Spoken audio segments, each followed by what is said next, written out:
Okay, Chris here. Welcome, everybody. We're getting started. We're doing our Extreme Beginner Series paintings, and we're actually going to do two wonderful paintings. We're going to do one painting, city scene. We're going to do the glazing technique with this one. We're going to have a lot of fun. I'm going to show you how to get all the colors in the glazing technique, and we'll get the drawing done pretty quickly and efficiently. Nothing too fancy here. Some buildings and a few things, one figure and a truck, and you'll see how we develop the drawing as well as the painting, the glazing technique, how to do everything exactly in the right order so that you'll get a great result right out from the start. So that's our first painting. Then our second painting we're going to do right after that. We're kind of like easing up a little bit. We work really hard on this one. This one here is a little easier. We're just doing a beautiful, kind of like a landscape, maybe like near a farm somewhere in the countryside, and it's beautiful, and we're out there maybe walking around, trekking around and hiking, and we got some really gorgeous mountains in the distance and beautiful middle distance here with the trees and some foliage. We're going to show you how to get all these little details that really look great, and you can always take this and then do a larger concept of what we're doing here. But it's great to work in these smaller type compositions. I think it's going to really be beneficial for everyone if you're just starting out, especially, and welcome if you're just starting here for the first time with my channel. Please subscribe on the right hand side below so you don't lose me, and you'll get my updates on when I'm creating my new videos. And we're usually making videos at least once or twice a week. Sometimes we'll do 3 in a week, so you'll get plenty of time to work with lots of different subject matter and different styles of paintings and everything. And so let's get started in about just 30 seconds or so. Again, this is the second painting, a little bit more relaxed, not as much detail, and a lot, it's just kind of more of a fun painting to do. It kind of goes a little quicker, a little smoother, and it's perfect if you're going to do 2 in one day, let's say, or 2 in a couple hours, or 2, 3, 4 hours. You start off with your cityscape first, city scene, and then you do this more simple painting. But it's up to you. You're the artist. You'll figure out if you want to do just 1 in a day, or you want to do these 2 and another 5 in one day. You work as much as you want or as little as you want. Take your time, work at your own pace, at your own level, and we're just certainly going to have a great time, though, getting both of these paintings completed, and I'll cover every detail that I can and bring you all the information possibly that I can think of as I'm going and doing these paintings, drawing and painting these compositions. All right, so let's get started.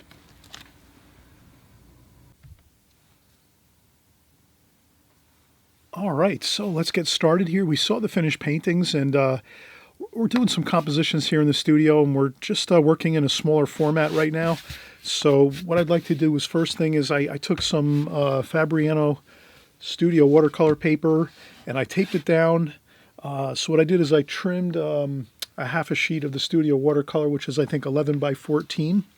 I trimmed that in half, and then I also taped it down to my working table here, and then taped it in half one more time. So basically we have 2 rectangles, and then I took I'm using a 5x7 mat, and I'm just going to make sure I have enough. Okay, so this is fine when I tape off this area twice, and I have 2. Let's just do this. We'll go around with a pencil so you can kind of see the border a little better, like that. And I'll do the same thing down here. So these are the 2 rectangles we have set up in landscape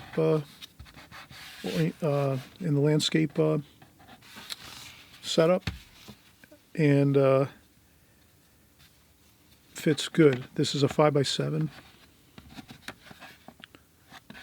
mat, and we have plenty of extra room, so that's good. That fits a small mat like that. Then what I'll do is I'll actually, so we don't splash and make marks and things on this bottom piece of watercolor paper, we'll just take a bit of printer paper, and we'll just mark out an area so that we can cover this with some paper. So I just make a mark on my paper like so, and we'll just use some scissors here. And we'll just trim this like so. This way we cover that. We'll do 2 paintings today. And again, this is a really great approach if you're just starting out in watercolor. This is an Extreme Beginner series. So when you're just starting out in watercolor, maybe your first 6 months, your first year, a lot of times it's really a good thing to sort of not worry about getting a perfect painting, but just do a lot of paintings and keep working. And so if you set up 2 paintings right here, right now, you're already guaranteed you're going to have, a 50% chance more success rate. So if you do your first painting and you say, I don't like that too much, I don't think it came out so great, well, that's okay, because you're moving right on to the next one here on the bottom of this page to work on another painting.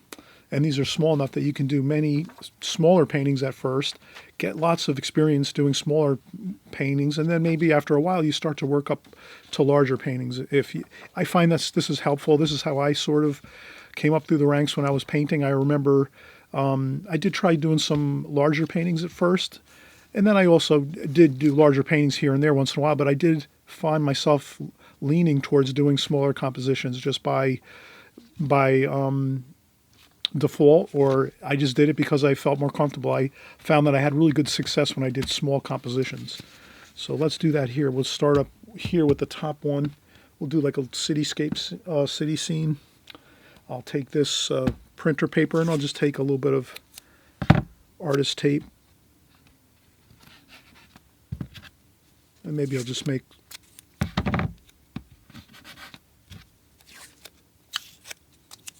put 4 small pieces of tape here, all 4 sides, just so it's kind of secure there. And now that's good. That's covered, and now we can work up here. And then what I'll do is I'm just going to kind of make something up in my mind and think, well, let me think of a city scene, maybe a cool area with some buildings, maybe some sunlight in the composition. So I'm thinking maybe I'll make a building on one side over here. So I'll just sketch an idea of a building over here, and then maybe another building over here on this side. So I'm just getting some approximate. You can use a ruler, of course, if you like, if you want to keep your lines a little straighter. But we're also going to do other things. We're going to add, let's make some fire escapes on here to make it a little more interesting. So I'll just add some fire escapes on this building here, like this. And then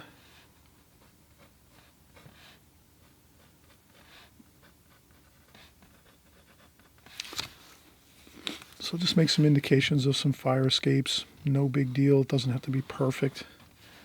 And then we'll keep this loose and fun.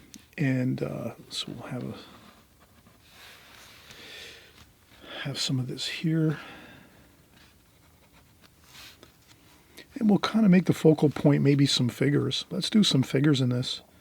So we'll kind of make the buildings a little bit more abstract, let's say, just for the fun of it.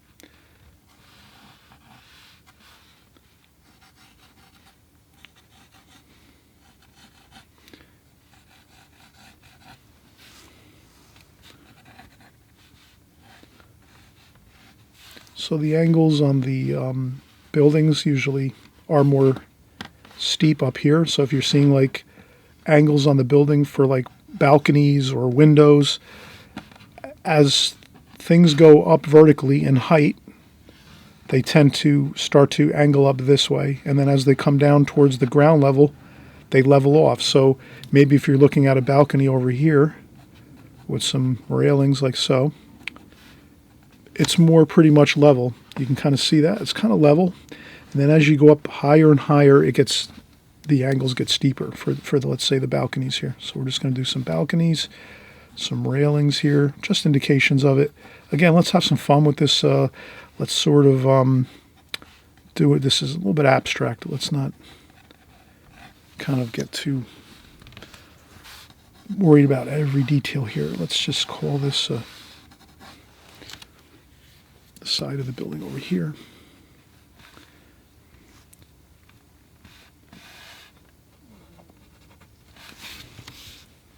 And then maybe in the distance over here, there's another few.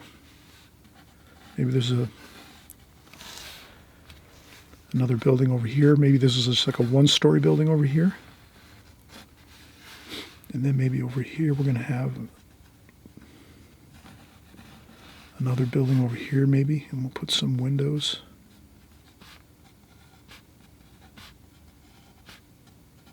Like that, so we'll just sketch in some windows. And what I'll do is I'll go over this with a little darker pencil line once I'm done.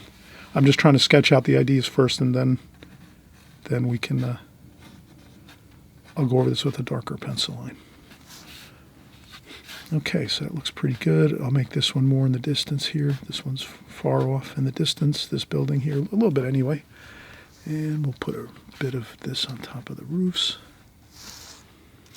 All right, that looks pretty good. And then this one here, we'll have the same thing. We'll have some doors on this. Some doors here, another door over here. Maybe these are a little bit smaller here. And usually I'll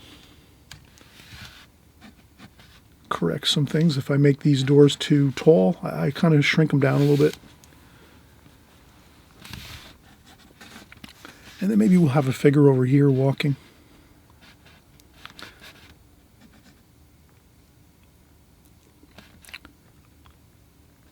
Maybe we'll have this figure here.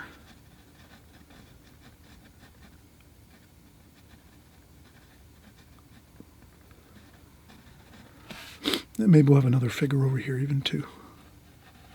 This one might be a little bit larger, so this one's closer to us.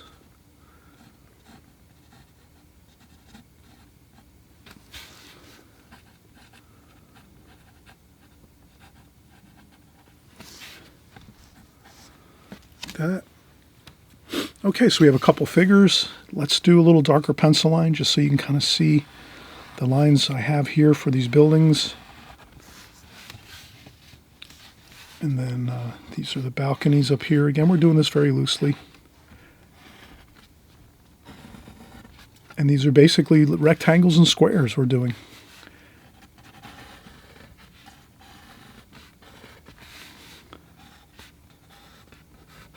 Okay, like that. And then this is this here.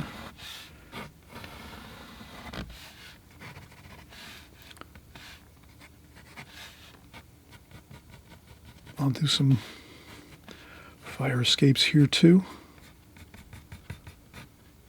Just very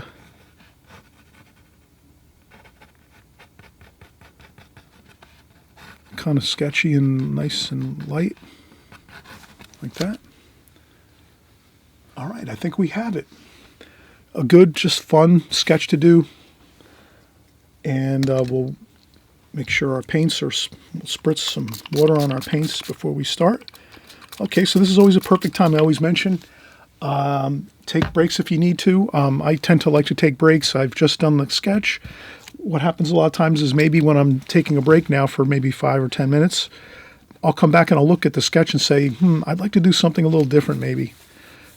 And then I can change my sketch a little bit if I need to, or I might just say, oh, it looks fine. I don't have to worry about it too much, but at least I have a little bit of a time to relax and then come back and step back and look at it first before I go in and start painting. So I'm going to do that, and then we'll get started in just about a second or two.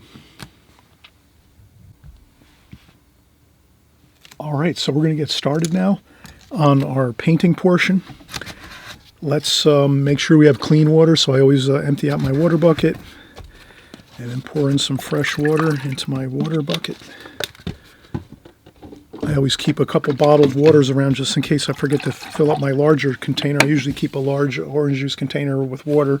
Sometimes that goes empty and I forget to fill it up, and then I always keep a couple bottled waters local, in my studio close by, and just in case, so I can just not have to worry about that. All right, so now the first thing I'd like to do is I'm going to use a square, a square brush here, a flat brush. And these are made by Princeton Art and Brush Company, and I've covered these on my channel many times. So if you've been painting with me a while, you'll know all the brushes I use on a consistent basis. I really don't change much. I kind of keep the same brushes for beginner style, extreme beginner style videos like this. I'm using the Princeton Art and Brush Company flat brushes and round brushes, and I also use a really good Simply Simmons round number 9 brush, round brush too. This is kind of good. This really works well for what we do here on these paintings. And I think we'll be fine with these brushes. They really work great, actually. So let's get started here. I'm going to try to mix up some colors. I think I'm going to make these colors. We're going to paint light to dark. So we're going to do the glazing technique basically right now. We'll do the glazing technique and we'll kind of cover how that's going to work. So when we start out our painting, you can go with alla prima method, which is basically just really starting with the darker colors and then working into the painting using your darker colors first, and then, you know, just starting at one point in your painting where you think your darkest colors are going to be, and then you work from there, and then you end up finishing up with your lighter tonal values in your painting, your lighter colors, and more transparent colors, let's say. With the glazing technique, we're basically starting out with our lightest washes, and then from there we go darker from the lighter washes first. So let's get the lighter washes in here. So we'll put in some interesting sky colors here. Maybe a touch of orange. So I'm going to kind of make this an interesting sky. And you can always change if you don't think it's looking good. The color you might want to, you can always change. But since this sky color is light, we can kind of just cover the whole page with it, which is part of the fun of the glazing technique. Is you can kind of just take the color that you're starting with, that really light wash that we're using for the sky, and then you can just take that and cover the whole page with it.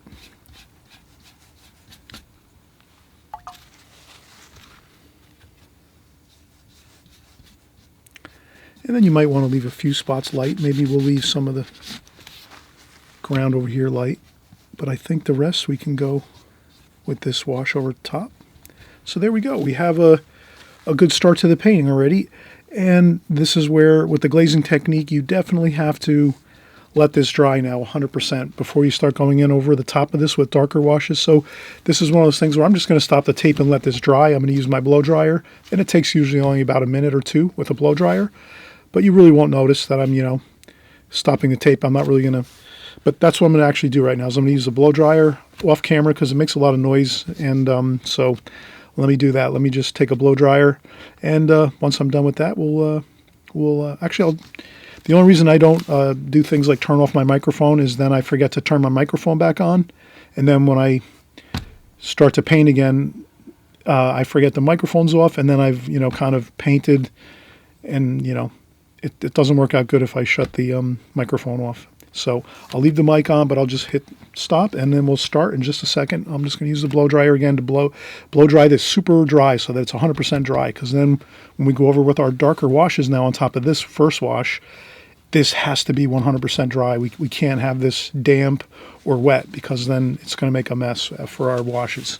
So that's the key right here, right now. That's really important. I'm sure you're getting this. You're really understanding this. And those of you that have been with me quite a while, when I'm doing the glazing technique, I always mention that. Oh, you got to let that first wash dry 100%, because many of you probably went in and started painting on a damp or wet paper, and you see that it just, the paint goes everywhere and just floods all out and goes places you don't want it to and all that kind of a thing. So we let this dry 100%, and then we'll see the good results we're going to get once we let this dry 100%. Okay, so I'll be right back. Okay, so we use the heat gun, the blow dryer, and that's 100% dry. Perfect. Now we're going to start going in and getting our additional washes in. So we're kind of thinking of some city buildings. What colors we're going to use? Let's use some yellow here. So I'll mix up some interesting washes for colors of the buildings. Some brown and yellow maybe. Some brown and yellow might look good. Some warm and cool, so we'll use some blue too. We'll use some blue, 2 different blues here. We'll use a little bit of the brown too in those blues to kind of gray those down a little bit. So we're kind of mixing Some interesting colors now here. Orange, yellow, some brown mixed in there. Kind of a warm sand type color. All right, let's get some of these colors and we'll try this here.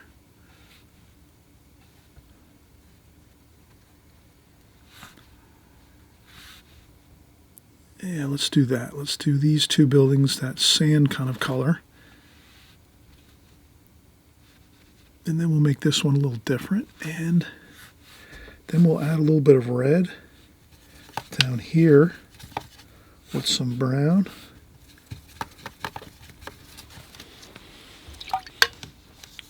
Maybe some purple in there.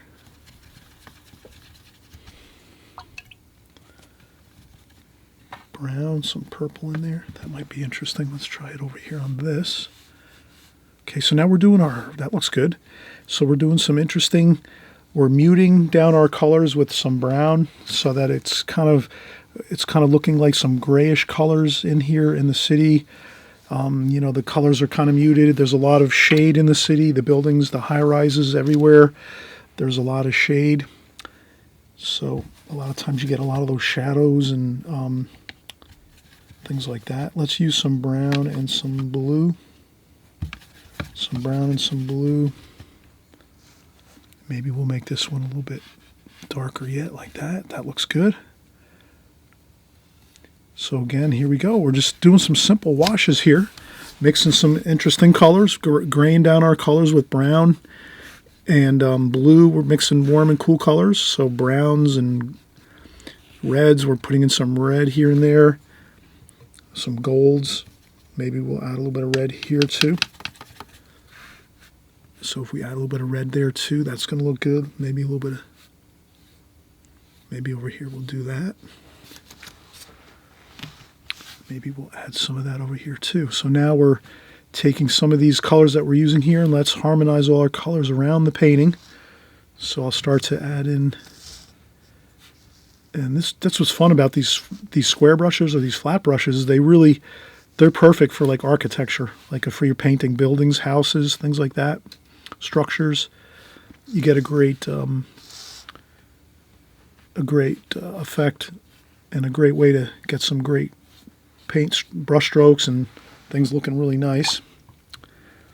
And then maybe we'll do some shadowing here a little bit too across here. So maybe there's some shadows from this building here that goes across like that.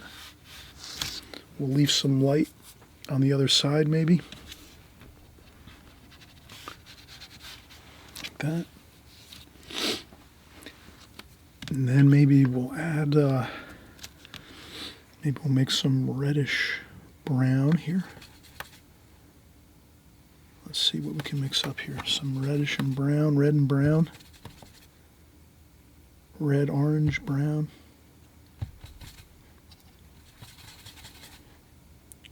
Maybe a touch of blue.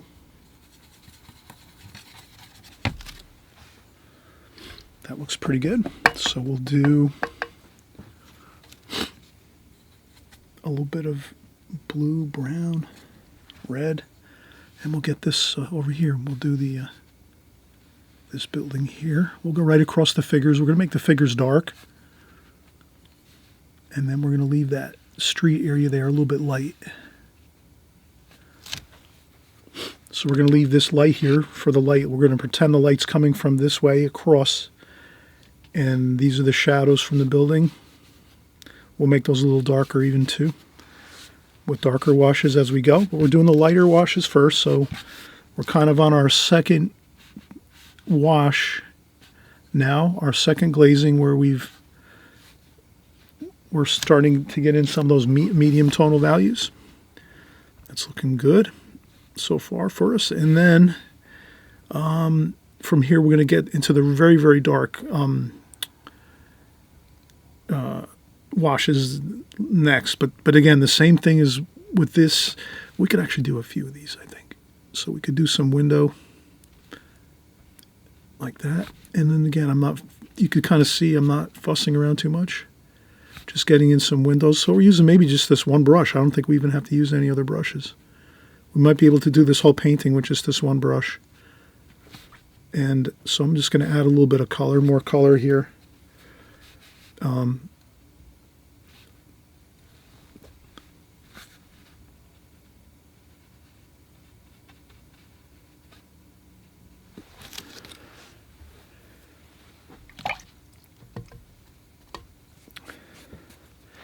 And that looks fine. So now that's our second wash, our second glazing.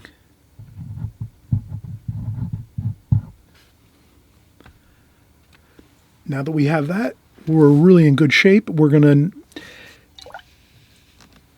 at this point, we're going to let this dry now 100%. We're going to do the same concept as we did when we first started. First wash, that really light wash, then we let it dry 100%. Now we go in with our second wash, which is our medium tonal values. Not quite super dark, but, you know, getting into the medium tones. That's good now. We've got all our medium tones in for our buildings. And then what we're going to do now is let this dry 100%. And again, I'll shut the tape off just for a second. I'll use my blow dryer, dry this all off. And then when it's 100% dry, which only takes about 30 seconds, then we'll come back in and we'll start doing those really, really dark washes, and you'll see things will really start to look fantastic as we put in those darker final washes that are going to really kind of give the painting a real excitement and have all the real dynamics of all the beautiful tonal value ranges that we're looking for. So we've got the light sky, we have some sunlight here going across the picture. We have our really nice, mostly predominant is the medium tonal values in this painting.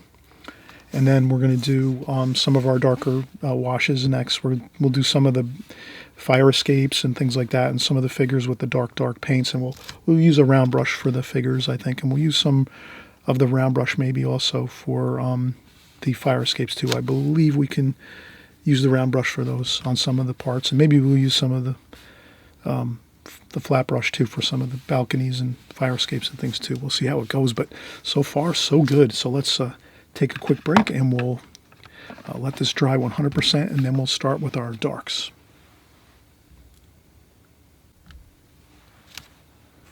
Okay, we're going to get started with our darks. Let's get some darks mixed up in our palette here. So what I'll do is I'm going to use brown, a very, very little bit of this black. This black is very strong in our Prang Oval 16 set, so I try to keep that in mind. I'll take some blue. Maybe I'll make some blue on this side. And purple maybe over here on the left side. I'll try to remember I'm doing some blue and purple over here. Maybe I'll make a little note on my palette just so I know. Purple and blue on this side, mixed in with the black and the brown. And then on this side here, I'm going to add maybe a little bit of red and orange. So this will be my warm and cool in my darks. So I'll have some red over here and an orange mixed in with the black like that. So that's a warmer black and then a cooler black over here. So that should give us enough variation in our darks. That should look really good. So what I'll do is I'll make sure I have now with me a tissue or a paper towel that I'll hold in my hand. I want to make sure I keep my brush a little bit dry. I don't want to go in with tons of paint with my darks. I want to try to kind of make sure I'm not adding too much paint, water and paint to the painting right now. So what I'll do is I'm going to do the figures last I think. But I'll start to get some of these darker washes going here. So maybe I'll kind of I'll go with a couple of, and again, I'm not trying for perfection here. I just want to get some darker washes like this. And then some of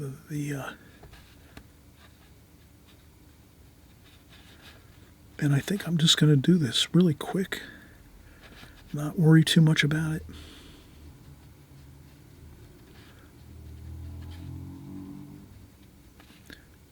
Have some fun with this.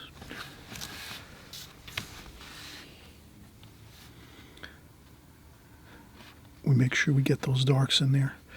And if you kind of notice that the darks are getting a little bit too light, you just add a little more, you pick up a little more paint. So I'm just going to do that. I'm going to make sure I pick up paint over here. Nice dark paint like this. And I'm just going to do that. Just some nice brush strokes here. Then, like I said, we can. Oh, I have another brush over here. I thought this might work good. This is another flat brush. The same thing, Princeton Art and Brush Company. It's just a little smaller flat brush. Maybe we'll try to do some.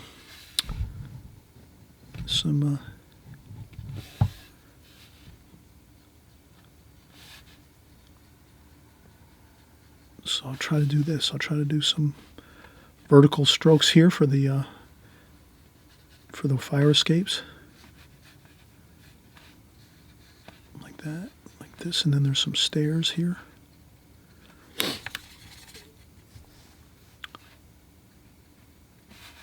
So usually the fire escapes have those stairs, ladders basically, like this, step, almost small steps going down. And then there's some other darks here. And then maybe we can get a little bit of this here, a little bit of dark mix in here, and just maybe we'll do a couple windows over here like this, like that. Okay, so we added in a couple of windows there. And what else do we have now? We're again working with our darks here, and they're looking really good. And let's go over here. We'll start looking in our darks over here. And this is important too, to remember this is, I like to leave some of that sparkly kind of look on there with the watercolor paper, since the watercolor paper can help us give some texture to the look of the painting. I'll leave some of those spots of like light, so it's almost like light kind of shimmering around here and there on the paper or the painting, or it's the actual wall itself. And then we'll take some more black and we'll start mixing again our brown and black here in the middle. Then I said I was doing red over here for a warmer, and orange and red. And then I rinse the brush off and I go in and grab some blue and purple over here. So some blue and purple to make like a cooler black. And then, see, that really looks good. Sometimes you can use some finger painting techniques just to get some interesting effects going. You can do a couple fingernail scratches horizontally to just bring in some interest to the painting. And then I'll just do this. I'll make sure I kind of get these level. So I'm kind of working the angles more steeper up here. Like that. Like this. Now,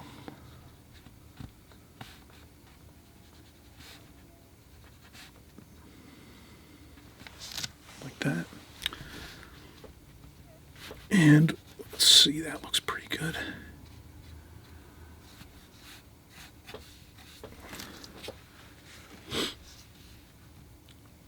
And then I'm always careful not to lean back in my paint. That's one thing you can find that can be a little bit challenging if you have to. I sometimes will. I sometimes have wooden trim and things around the house. I might use this to lean my hand on. So sometimes if you have a piece of wood or maybe a ruler, like a good ruler, that's probably like a piece of wood is better. Just like some wood trim or something strong that's not going to bend. And then you can rest your hand on it, because when we come over here to work over here, we don't want to lean back into that dark paint that we just put on. So that's the best way to do, is just put something there, hold it in, your left hand like this. If you're right-handed, you'd hold it this way and then rest your hand this way and paint this way, resting on the piece of wood, and then you hold the wood up on an angle so it's not touching the paper. And then you do this, and you just rest your hand on that, and you have your other hand resting on the paper like this, and then you touch the tip of this piece of wood up above the painting, and then you just rest your hand on that, and this way you can really zip along and get some really nice verticals like we're going to do here, quick and easy. Again, sometimes painting fast like this can really give you a nice effect of, just that look of, like a looseness to the painting. And I'll do some more railings over here, so we'll kind of pretend that these are balconies with some railings on the sides over here. And then you have the railings over here, like that. There we go. So this is pretty good. This is looking fine. And again, that looks pretty good. And then we can add some, maybe some darker darks down here in the foreground. Maybe this is like the first floor. So there's something a little bit different on the first floor maybe. Maybe there's some, there's something else on the first floor, different facades and door openings and windows on the first floor, usually. And then I think that's looking pretty good. All right, so we are really coming along here, and you can kind of see everything's sort of coming together. Let's do some, I'm going to use my round brush now. I think I'll use the my Simply Simmons round brush, and I'll use the darks again. I just want to get some, maybe some windows. Like this, some windows. Like this, I'll make them just dark windows here.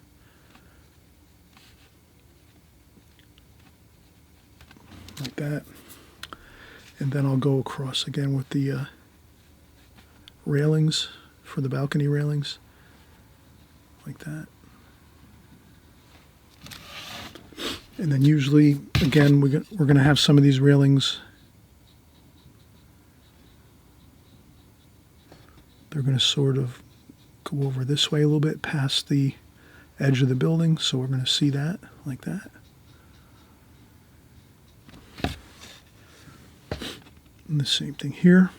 We go a little bit beyond the building, and that kind of looks interesting. That looks like it's protruding out from the edge of the wall of the building.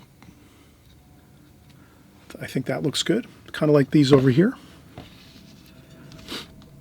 And then these over here, I left this here. Maybe we'll make an awning over here. Maybe we can make an awning. We'll make it something different. Let's make it maybe a green. So I'll use that Viridian type green.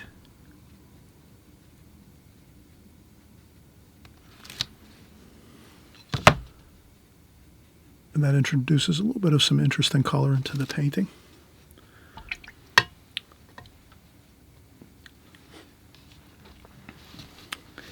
And then it looks like my figures don't look quite scaled correctly to the painting, and that's fine. That's when we adjust things.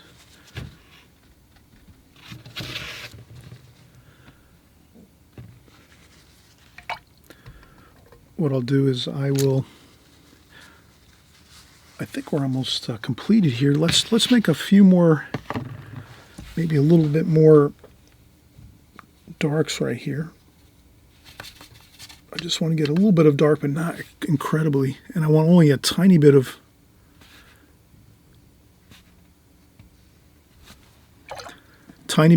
paint. And then this way I can just make this, just accentuate those doors a little bit, maybe a little bit of shadow under here. Like that. I think we'll leave the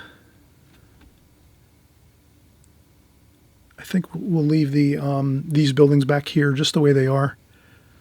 Maybe maybe just a tiny bit of detail on those, but not much at all. Maybe a little shadow there, but just the subtlest of details on these buildings, because they're in the distance and we're trying to make them feel like they're like kind of in the distance, and there's like a little bit of, you know, a little bit of haze back there, or it's a little bit softer looking. You don't really see the details in these buildings back here. These buildings are closest to us, so we're seeing more of the details of all the fire escapes and balconies and windows and the darker colors. And then this here is more in light. Over here it's more in shadow over here in this portion of the painting. And what we will do is definitely we'll add some shadow across here. Along here it's a little darker, the shadow, and then it kind of gets a little lighter. I'll rinse off my brush, dry a little bit of the water off on a tissue, and then I can kind of smooth out this shadow over here, like that. Like that. And then this here is maybe could use a little bit of orange, maybe just a little bit. And then we can blot that up maybe a little bit so it's light. It's the light, the sunlight, and it looks bright.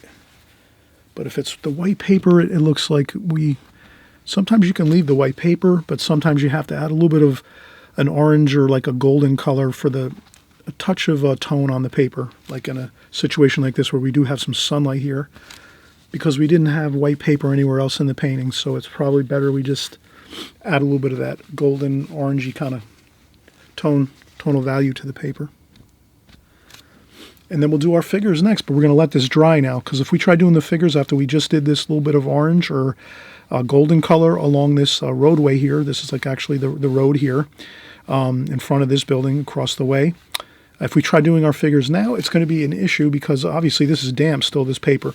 So let's take another quick break. I'll use, again, the blow dryer and dry off this section, and then we'll finish up with doing our figures, and that'll be a lot of fun. And I think I will explain how I'm going to adjust the figures because they look a little bit too large for the scene the way I painted it. I just think I miscalculated a touch on the figure size, but that's fine. When you're painting like this, you can step back, look at it, make a calculation or two, and think to yourself, okay, yeah, it looks like I drew in those figures a little too large, and then all you have to do is just make them a little smaller with your paint, and that'll be fine. So we'll do that next. All right, so we actually are right at the point where we're just finishing up here. We wanted to mention that this is the point where we can make the final adjustments to some things. If we, what I'd like to do is take some kneaded eraser, and I think I can, maybe I can lift up a little bit of these pencil lines with a kneaded eraser, but you would never want to do this if your paper was damp at all, because that would just tear the paper up really. That's fine. I don't think we'll worry about that. We're going to try to adjust our figures. So what I'll do is I'll just make a dark figure here, and I'll just shrink it down and make it smaller, like this. Okay, so we'll paint in that figure smaller. Still looks kind of large to me. And again, that's fine. We can do a lot of things. We could always take and make a car or a truck here in the picture if we wanted to, if that looked like it makes more sense to do something like that. So we would maybe put one figure and then one vehicle. Let's do that. Let's make a vehicle here. So I'll try to draw a vehicle here. Maybe like a truck or something like that right here in the front. Doesn't have to be perfect. Let's just make a square truck that looks like it fits with the picture, the scale of the picture. So I'll just get some of those darks we've been using, and I'll get a truck in here and see what it looks like. And I think that looks all right.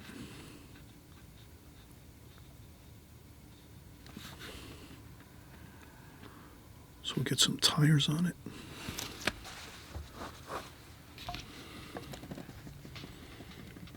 That looks good. So this is where we can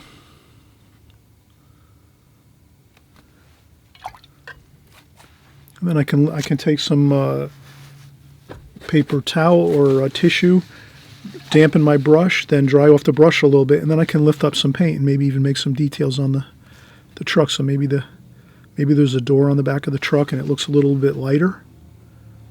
So I can lift up some paint. You could also take a tissue and lighten up with a tissue. Take a tissue and just blot up a little bit of paint. And then you can go back in and add some dark. Like that. Maybe make some lines across there. Like that. Usually the trucks have those roll-up doors on the back. And there's a little bit of shadow under there. We'll put a little shadow under the truck. That looks good too. Even though it's in the shadows here, it still looks good. Maybe we make some mirrors on this too. Sometimes it's good to have those mirrors on the sides. Like that. Maybe some lights on the top. Some marker lights. Like that. Then we'll do the other figure, but this one's going to be really, really small, so let's make sure we take the brush, we get some of that dark paint we mixed, we've been using. Then we do is we roll our brush around so that we get a point on the brush, so you can kind of see how we get a really good point on the brush when we roll it around like that on the palette. Then you could also do the same thing, take off some paint off that, and then do the same thing in another part of the palette where there's no paint, just to get that really good point on there like that. And then we'll do this figure here. We make this figure pretty small. Let's do that. Let's just make this figure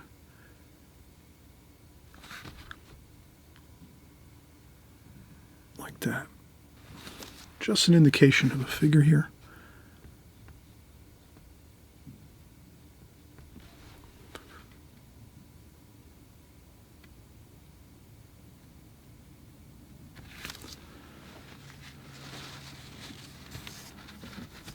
And you always have a chance to,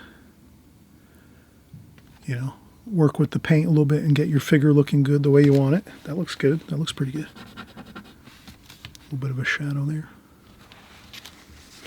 And yeah, that should be fine. Maybe we can get a little bit of a carrying a bag or a briefcase or something like that. Then we have this over here. We'll do the a bit of a shadow over here.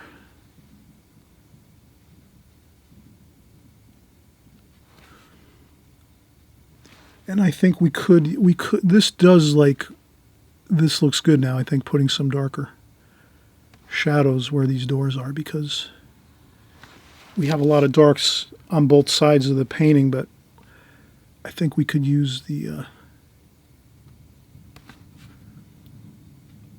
we could use some good darks over here on these two doors and this garage door over here too. I think that looks good. And I think a little bit of the dark shadows over here too might look good underneath this cornice of this building over here like that. And there might be some lights over here. So we might have a couple lights there by the doors like that. And then maybe we can even have, we could do a little bit of a sign maybe. We could do a sign over here maybe, like that. So it introduces, it's just another way we can introduce a little bit of interesting color into the picture. And then I'll just put a shadow there next to that.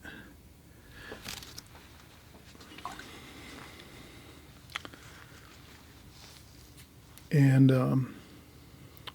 so I think that's fine. We do a little bit of shadowing, some details. We did a figure, a truck. We could do maybe a little bit of lines here with some yellow and orange. Maybe we'll do just a touch of some lines in the road. Just a little bit though. I would do the same thing. I would get some of that yellow, orangey yellow, dry it off on my tissue or my paper towel, and then just maybe, you know, just to add a little bit of, just a touch to the road there. Maybe blot it up if it doesn't look good. Yeah, it doesn't look great. I think I'll just blot that up a little bit. Maybe it's okay. Maybe it'll look good just like that. As we take a tissue and kind of blot it up, it looks very, very subtle, but it does kind of add that little bit of color, and it looks realistic. You know, we see the yellow lines in the roads all the time over here in the United States. We have the orangey yellow road lines on all the roads that divide all the roads from the right and the left side. And so adding that little bit of color there, it looks good. And we could even do another, let's take our brush again, get some darks. Let's again roll the brush around, get a really good point on there. And then let's maybe we can make even a stoplight over here. Over here. So that's another fun thing we can add. So we'll add a stoplight there.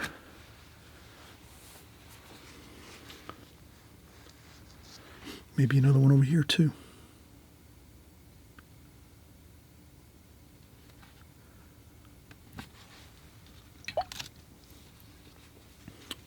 And then what I'll do is for those stoplights, I'm going to take some red and just make sure I have plenty of red over here. And then I'll dry off the brush a little bit. Pick up some red, spin the brush around a little bit, and then maybe just put a couple dots of red for the color here for the lights, like that.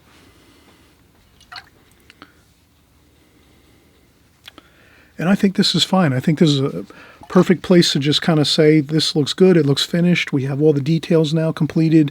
We went a little bit extra with some additional details like the lighting, the stop signs, the little bit of road, the lines in the road, the orangey yellow lines in the road, and I think it looks perfect. So this is a great composition to have fun with, to practice loose painting, the glazing technique, which we did, of course.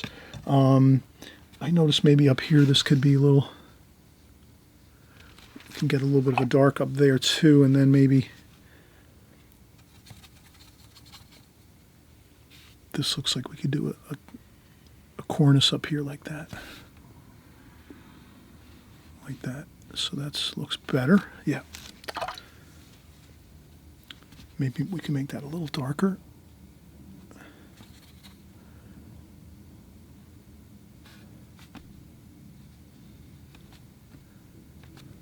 There we go.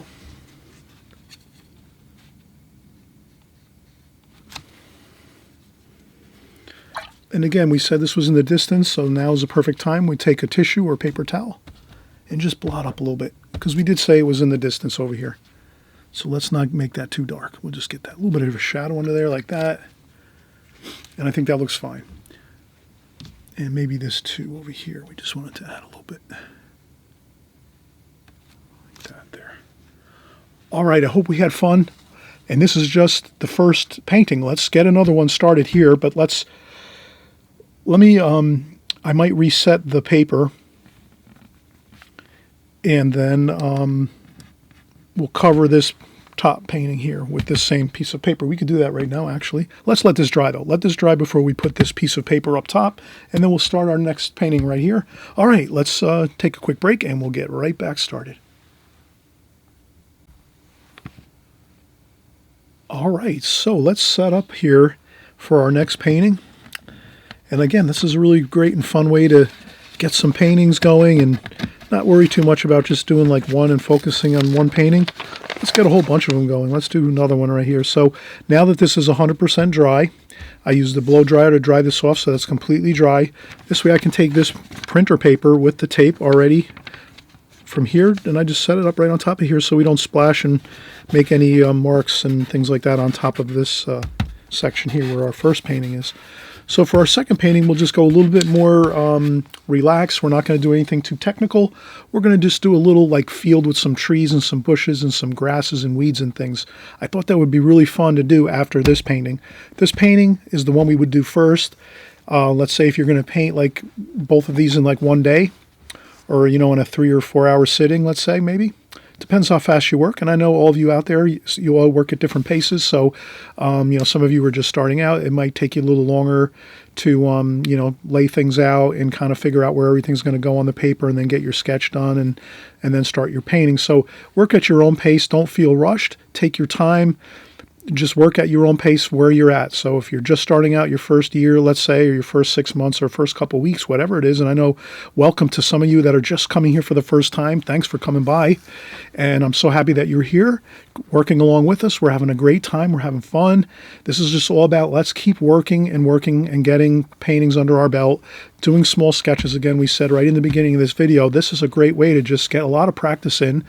Practice different styles, practice different subject matter, so that we're not just getting locked into like that one painting kind of thing where we just start focusing on one painting and correcting things and getting frustrated because maybe it doesn't look so good. I went through that when I first started, and I really did. Again, I think I mentioned this earlier. I found that doing smaller compositions like this and doing a lot of them was actually more beneficial for me in the beginning when I was first painting, my first couple, 2-3 years. because I made good progress that way. At least I felt like I was making more progress once I started to do the smaller compositions. And I also did some larger ones too along the way here and there as I was going. But again, these are great. So let's do a quick idea of maybe we're going to go about 2/3 of the way up. So we could take our paper and say, let's make the paper divided in 3 equal parts. Let's say 1/3 here, 1/3 here, and then another third here. So we have the space divisions, 1, 2, and 3. And then we'll say this is going to be the hills up here. So let's make some hills. These are mountains in the distance. We'll do our first mountain across there. Mountaintop, hilltop. Then we'll go across here and just make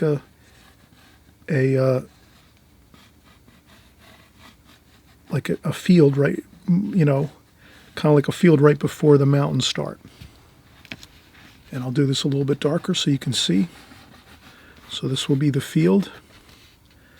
And then this is going to be the mountaintop here. Like that.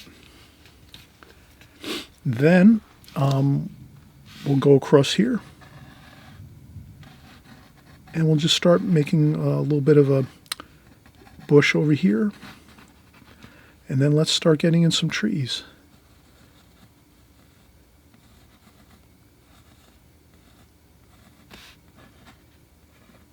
Okay, so I'm just going to start putting in a few trees.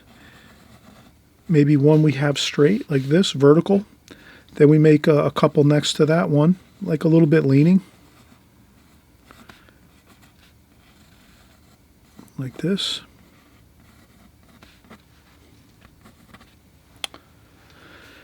And then maybe another couple of trees over here. This is leaning, this one's leaning over here too, and then maybe we have one this way.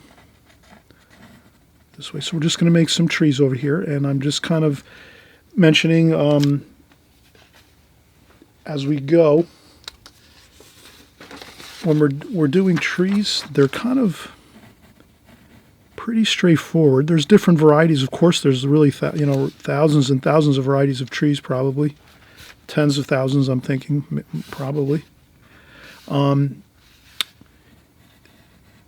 we're doing trees, I think I can use a Sharpie. Maybe that's gonna, and I have to be careful not to.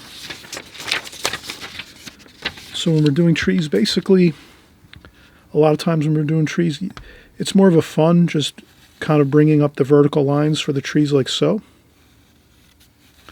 You know, maybe one is straight, perfectly straight, and then maybe another couple are leaning in this direction, and then maybe another one leans this way. So you kind of get variety by making like one or two straight, and then a couple other ones leaning. And that's if you're kind of painting drawing and painting like a grouping of trees, let's say. And then for the branches, typically, like let's say your ordinary trees you might see out in the woods and the forest and the parks and things, most times the branches are more in an upright fashion like this. And then a few branches might kind of, at the bottom, a few branches might be like this. But a lot of times at the tops of the trees, you'll notice they're kind of more like arrows, like upside down arrows or arrows pointing downwards. That's kind of the feel for the branches. And then you can branch them out. But it is kind of like arrows going downward like that. And that's a good starting point if you're practicing your tree branches and things. And your tree trunks, you get the first line going, and then you can make them a little thicker. Once you get a couple of the vertical lines going for your trees, then you can add some thicker tree trunks like that. And I'm just using the Sharpie marker so we can see it really well here. But that's really, and then, you can make some smaller twigs and things, and then some couple little quick upstrokes here and there for maybe some weeds and branches and things, or brand new trees just starting out, coming along here. And that's kind of like a good way to kind of work it. And then again, you do have a couple of the branches there, here and there, at the bottom of the tree, usually the bottom of the trunks of the trees, you'll have some, and then if you have a pine trees are a little different, right? They're kind of, they have that downward arrow kind of idea at the top, but then usually as you're going out this way, they're more the branches are kind of level. They kind of on a little bit of a level. They, some of them branch down, some of them branch up a little bit like this, some down, some up, and you can kind of just get and then you can kind of fill in some darks here and there in there. But that's sort of like a pine tree idea of the branches kind of going more level like this across this way. And then at the top, usually the pine trees probably have more, again, that 45-degree angle almost at the tops. But let's continue on here. Again, we have a good pencil sketch now of the trees there. That's good. Then we're going to continue, and this kind of looks interesting too. It's fun in a sense because you can kind of, if you were walking through the scene, you can kind of walk around the trees over here. You could walk around over here. You could walk in between them. So this kind of is a good effect.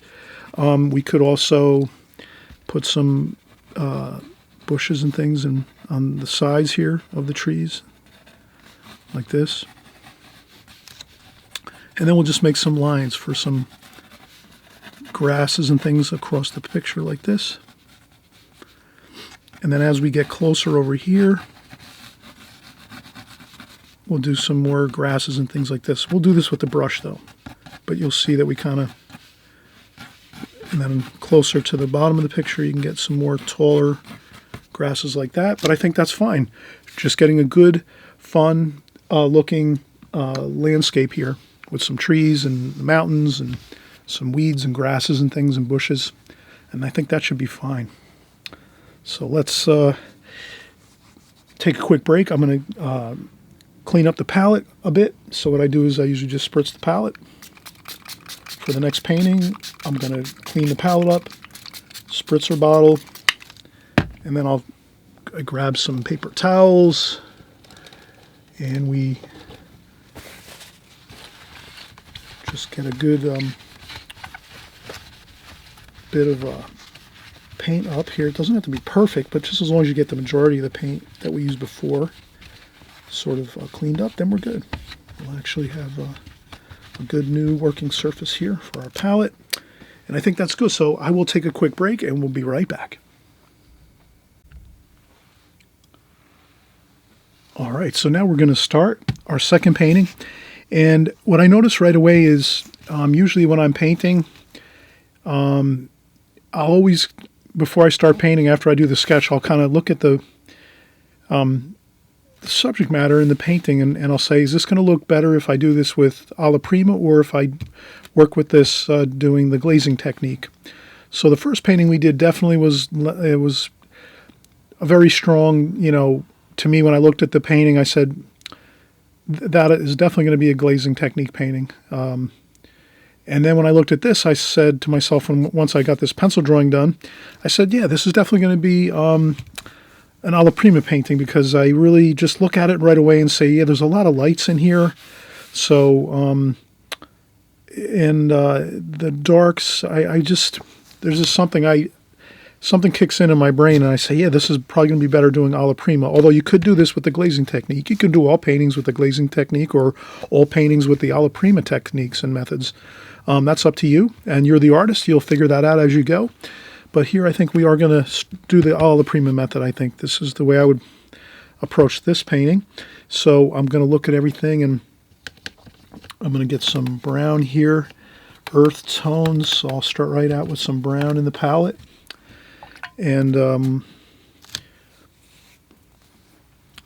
thinking some purple up here and some green here. So I'll get some greens here, and I'll put some, make that an earthy kind of green, olivey green. And what else are we going to have? Maybe some. So what I'll try to do here is mix up some of the colors that I kind of feel I'm going to be using. So this is like a lemon yellow. And then I'll put a touch of green in there. maybe on this side. So I'll give myself some variation within these mixes. So what I'll do is I'll just think to myself, let me mix up some colors in my palette so that they're all in there prior to me starting the painting. So this way I'm kind of already got a game plan of what colors I'm going to sort of use. Like for the leaves and the trees and things, I'm going to use some of this yellow and some of the green, like the light green, kind of like a leaf green, and the yellow for some of the leaves on the trees, some of the bushes maybe, and then this olivey green, I'm going to use that too for the leaves on the trees and so forth. And then the purple and the brown I'm going to use for the mountains in the background there. And then of course we'll use some browns and oranges for some of the there's some like maybe some mud and some dirt in the scene too. So we have some dirt and some red too. So I'll mix in a little bit of red there for like that reddish brown. And I think that looks pretty good. We have a good start to some colors. And again, I'll mix this purple, make it a little bit muddy with some brown there. And I think this will be fine to start with. So let's get in. We'll do our distant mountains. Let's have some fun here. Usually I just press down the brush, and I keep my brush the same way I'm going to sort of be going across the page. And again, I have quite a few brush technique videos. You can always look up brush techniques, painting techniques by Chris Petri on YouTube. You'll find them. Also, if you're interested in, I have a new book out. You can get it on Amazon. I'll leave links in the description below. And also, too, if you're really enjoying this tutorial that we're doing here, you can always hit the subscribe button. That means you'll just be alerted when I'm making new videos. And we're making new videos here every week. So at least 1 or 2 videos, sometimes 3 videos a week. So you'll have plenty of content to keep busy and really keep practicing up on your watercolor skills. Plenty to work from. I know some of you, sometimes you'll see certain paintings and say, I don't really want to paint that one. And that's why I try to change my subject matter as I go, so that I don't just do one type of painting all the time. I try to mix it up so everyone gets their favorite paintings that they like to do. Maybe some of you like to do these landscapes, but you really don't like to do city scenes, or maybe you like to do flowers a lot, and you're not, so you'd rather do those. I totally get that. So I try to do a little bit of everything. And I'm going to add a little bit of green to this mountain area too. So let's get a lot of variation in color. I'll put more of the green colors in the bottom of the mountain area. So maybe we can actually get like a feeling of the purple is sort of the distant mountain range. And then when we take the brown and green, that can be like another additional mountain, or actually like a tree. A tree line in front of the in front of the mountain range. So you can even kind of go up above the mountains in certain areas to kind of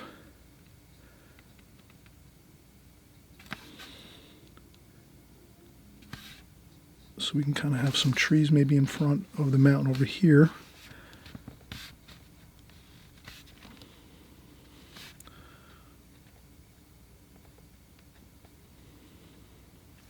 Like that. That tends to look pretty good. So we're kind of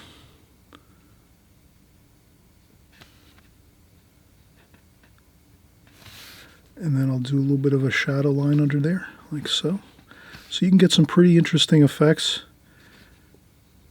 Like I would do the kind of the tree trunks first, and then underneath it a shadow line like that. That tends to work pretty good. And that looks pretty good. So we're going to let that dry for right now.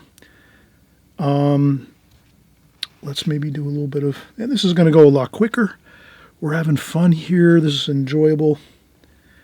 Kind of a no stress type of painting. We're just getting in some, you can do some finger dabbing and finger painting style to get some bushes and kind of like foliage and things like that, just to get a little different variations as you go. Maybe this is more green. Again, we'll mix up some of these yellows and greens too. We'll make it up front here closer in the picture. So in the distance, the colors might be a little more blue and purple. And then as we get closer here, we'll get more greens, more lively looking colors. I might take some of this and do some splashing too. And if you're splashing, go someplace you don't want it to, you just quick lift it up with a tissue. And then at the end of the painting, you can always use a little bit of white paint to go over a few spots that might have, if you splashed it and it went somewhere and it made a spot and you couldn't lift it up, that's okay. You can add a little dab of white paint, titanium white, straight from the tube. And let's see what else. All right, so we have some greens here. I'll take some more of this here, and this is where I start to grab some paint. Then I dry off the brush, take off some of that extra water and paint, and then I can maybe start to do a little bit of scrubbing across the paper like this. You can kind of see how you get that little bit of a, you see the texture of the watercolor paper. It looks really good. Do the same thing here, a little bit of brown, a little bit of green, dry off some of the paint.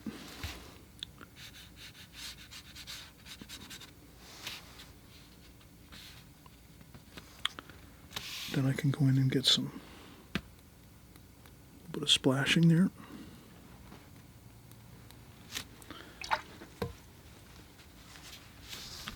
And usually the darker colors are in the foreground closer to us, like over here. And then they get a little bit lighter over here.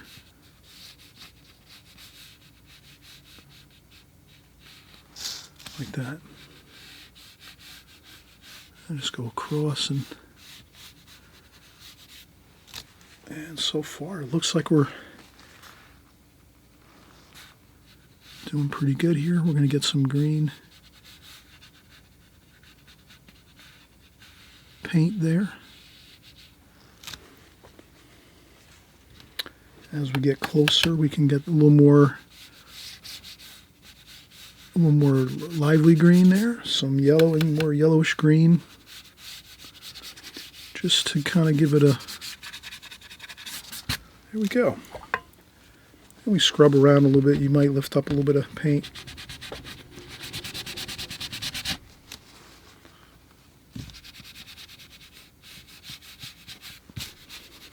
And you're always experimenting as you go. You experiment with your brushes, your paints. It's, you know, especially if you're just starting out your first couple of years of watercolor painting, that's the time when you're just having fun. Experiment with things, you know, use different things, blot things with your tissue, scrub around with your brush, get the feel for your brushes, see what they can do. The paper too, whatever paper you're using, see if you can get some effects like this, some kind of that broken effect of like some light in the picture, some sparkly feeling of light across some of the areas with that. This is the Fabriano paper, so it has that nice texture to it. And what else we can do here? We can take some of this green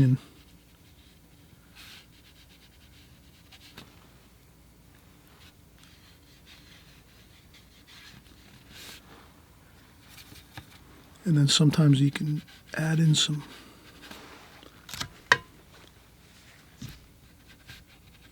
more interesting colors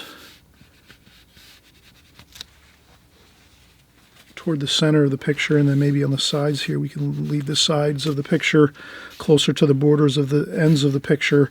We can leave those areas a little softer, not as like, we could put more of the exciting colors maybe toward the center of the, like this. Maybe take some straight yellow and get some interesting colors going there. And then let's, I did some washes over here, so I don't want to These would be we'll do the trees last. But we could scrub on some paint for the tree leaves. So let's do that since that's up high here in the sky. But actually, before we do that, let's get some sky wash in. So we'll take a little bit of the blue.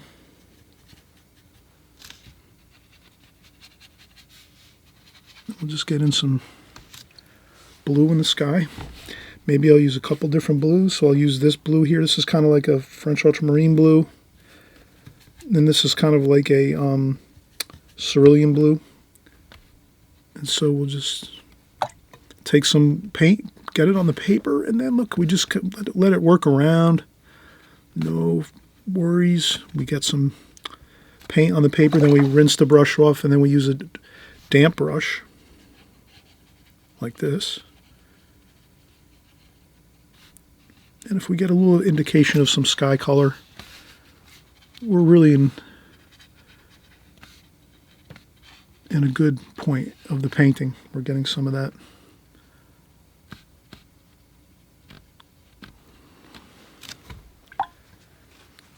And when you paint in some of the darker blue, you can actually create the clouds by painting around the clouds, the tops of the clouds, or underneath the clouds. You can actually get that feeling of clouds.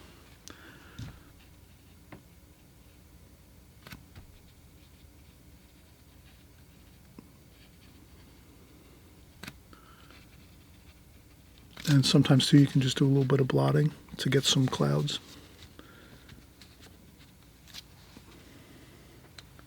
And that looks good. All right, so I think I'm just going to take one more break and we'll finish up the trees next. And the only thing I want to do is just use the blow dryer. So we'll take a quick break for 5 minutes and then I'll use the blow dryer, dry this off 100%. And then we'll come back and finish up the tree trunks and trees and the branches and a little bit of foliage on there, and we'll have a completed painting. All right, we'll be right back. Okay, so let's get back to the trees here and the branches. Let's get those in. So I'm going to go in and get brown, blue, purple, and I'll try to get like make a darker brown here. So I'll take some of that brown, and again the blue, mix in some blue, maybe a touch of black.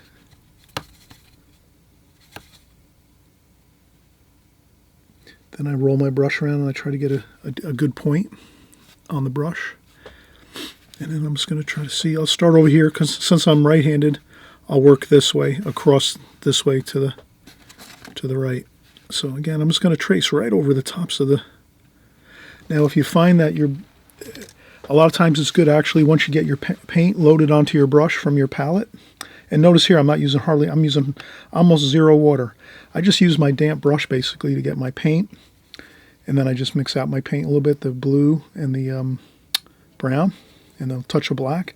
And then what I do is there's hardly any water in there at all. And then you can even tap on a tissue or a piece of paper towel first before you start doing the tree trunks, because they're very small here in the picture like this. And so if we can just sort of use the minimal amount of paint as you have to, and especially on the tops of the trees. So and don't forget too, we're going to paint some foliage on top of these trees, so you don't have to do too much. The trunks are the most important part. So let's get the tree trunks in like that, and just, but I am going to go over the pencil lines that I did for the most part, because we already did the work. Might as well just instead of reinventing the wheel, let's go right over the tops of those pencil lines we made.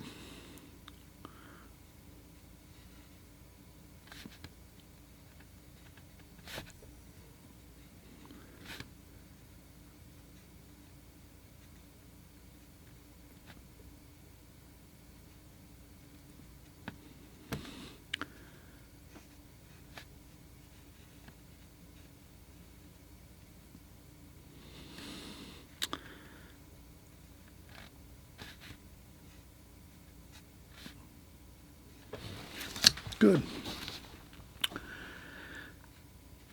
Like that.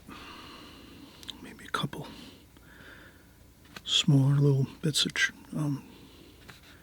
some branches and things there, and some trunks. All right, good. Now we'll rinse off the brush, dry off the brush a little bit on the tissue, and let's pick up some of these greens here.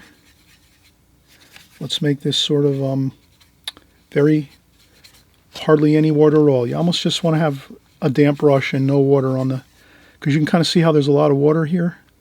So this would be like that. That's way too much water for these. We're going to use basically just almost straight paint with no water in it. So we rinse our brush off first, dry off the water out of the brush onto a tissue or paper towel or a sponge. Then we go in here and just pick up just the paint with no water in it, really. Just like that, just the dry paint. And then we'll take our brush and hold our brush on the side and kind of just do a circular motion just to get a little bit of foliage on there, but not much. All we need is a little bit to give it that look of just nice and light feeling of some, like that. That looks pretty good. Then you can go in and get it maybe a little bit darker, get some brown, that brown we mix with the blue and the red. And so we just make ourselves a little bit of a darker olivey green, a little bit more green there. Mix up what you need, try to get and I say a little bit darker for the underside, maybe a little bit of blue in there. And then you can just see how that's a little bit darker. So it's a little darker at the bottom. And then up top is where the sunlight is, so that's going to be a little bit lighter. So your darker leaves and things are at the bottom. And you can just scrub around in a circular motion. But the key is having a dry brush. You don't want this brush with a lot of, you don't want any water in the brush. You rinse off our brush. We rinse off our brush. We dry all the water off on, again, the paper towel, sponge, or tissue. Then we go in here and get this really just the remainder of our mixes with no water, just straight paint, basically. And then we do this round scrubbing kind of thing. Like that. And not too much. Again, we're just trying to get a little bit on there so that we feel like we have some leaves, and that's good. Then we can do a little bit of a couple of little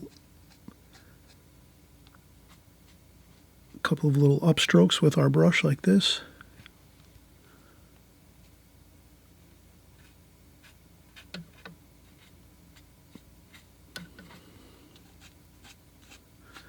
Here and there, not everywhere, just a few spots here and there.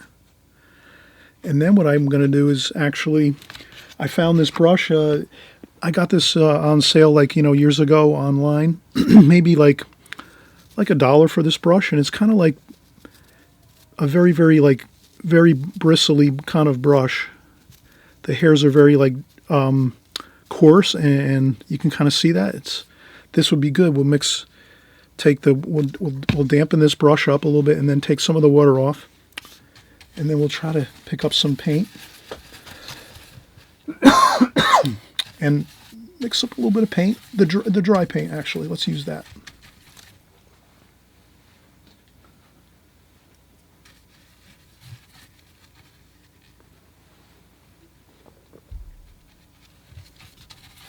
I think there was some dust on this brush. Got me. Ooh. And okay, so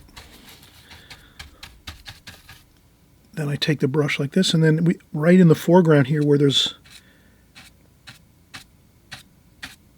more detail, that's where we can pick up some of this detail like that.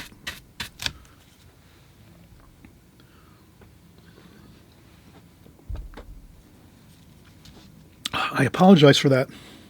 I think there was actually dust in this brush, and when I was kind of moving the bristles around it, the dust was starting to. All right, so now let's see here, brown, and then we would dry off again the brush a little bit, and there we go. See how good that looks? So wow, you can get some great effects with these. You can make a million blades of grass here and weeds and things like that with this one simple brush, a little larger, and you would only do this in the foreground though, because remember, as things go into the distance, everything is smaller and you can't see as much detail. So that's all we kind of think about with that. And then we'll take some more paint, and again we're gonna use some green and some brown. Green and brown, a little bit of blue, a little bit of red and orange maybe too. Let's make it like a good. Then I'll take the brush, roll around the brush to get a good point on it like that. And then we're just going to do a few weeds here in the front, a couple blades of grass, like that.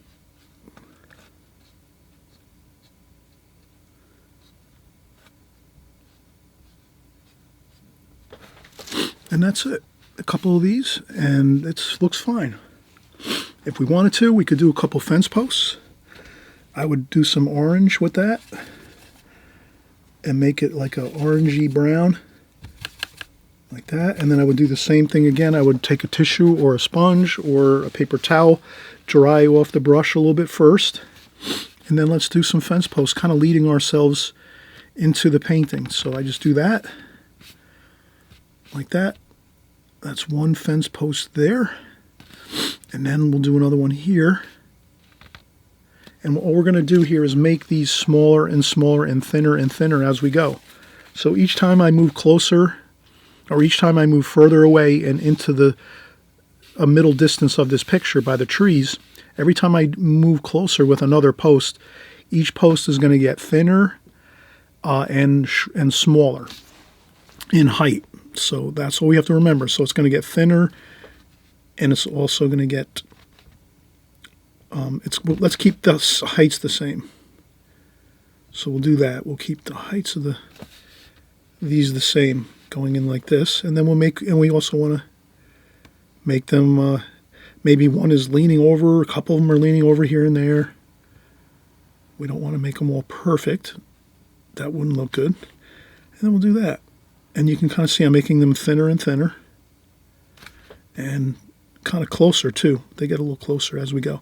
And what that does is it makes the painting look three-dimensional by doing something like this, adding these little fence posts in here. And this could be, put a couple like wires there, so this could be some wires. And you wouldn't probably see the wires in the distance over here, but you would see it over here if you had some wires, like maybe there's a pasture and there's some cows and things like that here. It's like a farm scene.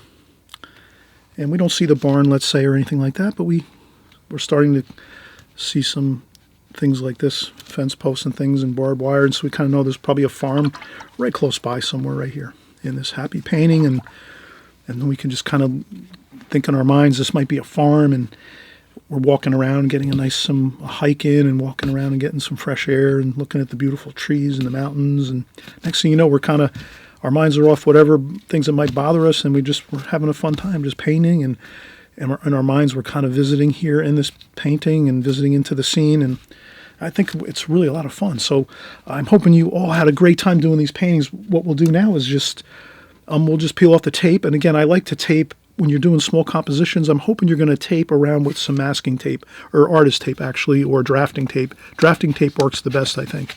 Drafting tape has a little bit less tackiness to it, less likely to tear the paper.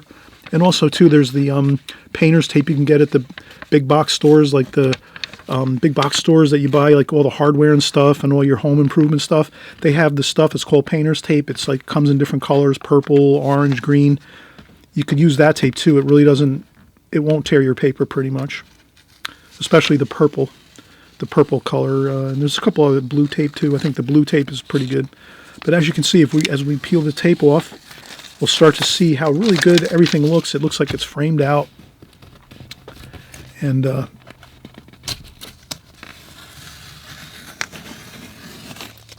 especially this one here with the dark. With all the darks and the glazing technique, and then you peel off the tape, it becomes like a beautiful, framed painting almost. Look how great that looks. And this one too. This one looks fantastic once we lift off the tape. So this is... and I hope you'll sign your paintings when you're done. Put your signature on the bottom of all your paintings as you go.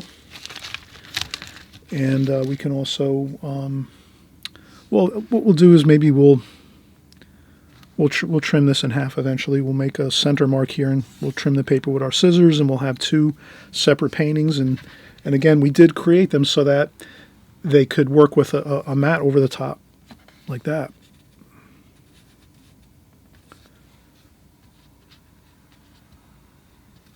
So I think that really looks good. I hope you had fun, and we're going to be back soon to do more paintings just like this, and especially the Extreme Beginner series. I always am going to be creating Extreme Beginners series paintings, as well as more advanced paintings and tutorials. And also, too, we're integrating in some new plein air paintings. So we're going to actually go out on location, different places nearby. My home in Fairlawn, New Jersey here in the USA. So we're going to go, maybe the next time we're going to go look at a waterfall, or maybe go to the park and paint some flowers. We don't know yet. We're just going to have fun. I'll just take it as it goes. But happy painting, everybody. Enjoy, and we'll see you soon. Bye-bye.